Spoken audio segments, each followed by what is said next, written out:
పాకిస్తాన్లో champion trophy అవుతుందట. ఈ చమత్కారి బలాత్కారి నా కొడుకులకు నాకు అర్థం కాదు ఏంటంటే, పైజామా నాడలు కట్టుకోనికి చేత కానీ ఈ కల్చర్ గాళ్ళు ఛాంపియన్స్ ట్రోఫీ అంట.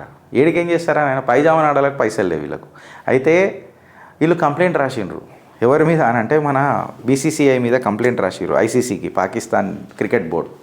ఏమని రాసిరంటే, ఇగో చూడుర్రి పాకిస్తాన్లో వచ్చి ఆడనా అన్నది భారత్ చెప్తలేదు, మళ్ళీ ఏం చేయాలా, మళ్ళీ ఏంది కథ అని చెప్పి రాసిండ్రు. ఏంద్రా మీతో ఆడేది ఏది, మీతో ఆడేది చిల్లరగాళ్ళు, పైజామా నాడాలు, స్నానాలు చేయరు, గబ్బు వాసనలు వస్తాయి, చిల్లరగాళ్ళు, మీరు చిల్లరగాళ్ళతో మేము ఆడమరాము, అవకాశం దిగిపోతుంది అన్నట్టు. అంటే ఇంత గట్టిగా మాట్లాడరు అంటే నేను తడకాయేసి మాట్లాడతా కదా, చిల్లరగాళ్ళతో ఏం మాట్లాడతాం బ్రదర్, గిట్లనే మాట్లాడతాం కదా.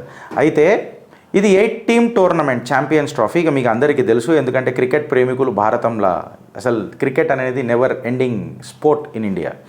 సో ఈ 8 టీమ్ టోర్నమెంట్ ఏదైతే పాకిస్తాన్లో జరగబోతుందో ఫిబ్రవరి మార్చ్ 2025లో ఒక క్రికెటింగ్ ఎక్స్ట్రావగన్జా అట్మాస్ఫియర్ క్రియేట్ చేస్తుంది కంప్లీట్గా మన భారత్లో. ఇది కంప్లీట్గా పీసీబీ పాకిస్తాన్ క్రికెట్ బోర్డ్ ఈ టూర్ని పెడుతున్నది. సుమారు ఇప్పటికీ పాకిస్తాన్ ఆల్రెడీ 7 బిలియన్ రూపీస్, ఎంత 17 బిలియన్, వీళ్ళకి నాడలకు పైసలు లేవు, ఆడ రొట్టెలకు పైసలు లేవు, గ్యాస్ ప్లాస్టిక్ కవర్లలో పట్టుకోతారు. ఈ ఫాల్తు కానీ ఇంకా నయంరా నాయన, అందరి ఇంట్లో పోయి వెనక పెట్టలే ప్యాంట్ల కింద, అరే ప్లాస్టిక్ కవర్లలో ఇట్లనే నింపుకుంటామని. ఇక ఉన్నదా చెప్పుకోనికేమున్నా, నువ్వు విత్తు నేను నింపుకుంటానని. గిసుంటి పరిస్థితులలో మీరు 17 బిలియన్లు పెట్టినట్టే పాకిస్తాన్ ప్రజలకు మీరు ఏం చేస్తున్నారు, మళ్ళీ మా ఆజాద్ కాశ్మీర్ చెయ్యే. అయితే బీసీసీఐ ఏమని అన్నదనంటే, పాకిస్తాన్ ఆక్యుపైడ్ కాశ్మీర్లో వీళ్ళేదో మ్యాచ్లు పెడుతున్నారు.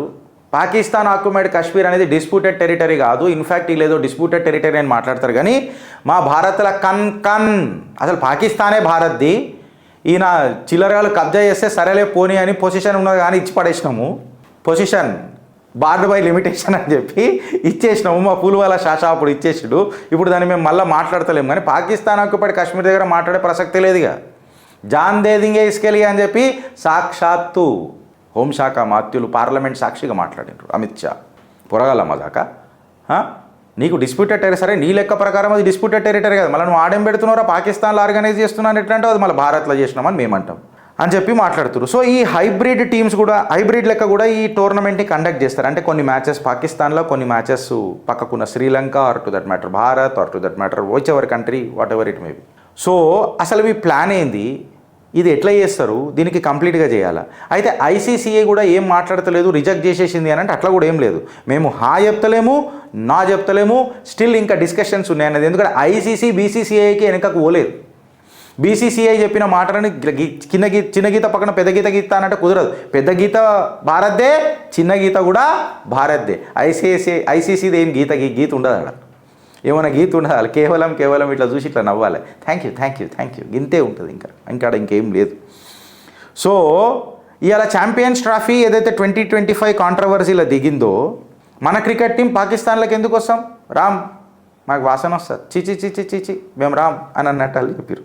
ఇక పాకిస్తాన్ మళ్ళా భారత్ అడిగిన ప్రశ్నలకు వాళ్ళు లెటర్లో వాళ్ళకి చదవనికే రాదు కాబట్టి వాళ్ళు మళ్ళీ భారత్ అడిగిన సమాధానానికి వాళ్ళు లెటర్లో ఏం రిప్లై ఇస్తారో చూసిన తర్వాత ఈ ఛాంపియన్స్ ట్రోఫీ అనేది డిసైడ్ అవుతుంది. 17 బిలియన్లు స్వాహా, బుల్లెట్ ఫైర్ చేయకుండా 17 బిలియన్ డాలర్ల పైసా ఏమాయ్, బిలియన్ డాలర్లు కాదు, 17 billion rupees, billion rupees, 17 billion rupees ఏమైపోయా స్వాహా. చెప్పనించక ఛాతి, హర్ మహాదేవ్. అందుకే అంట, ఏ ప్రభుత్వాన్ని మీరు ఎన్నుకుంటారో ఒకసారి డిసైడ్ చేసి ఎన్నుకోండి. భారత్ మాతాకి జై.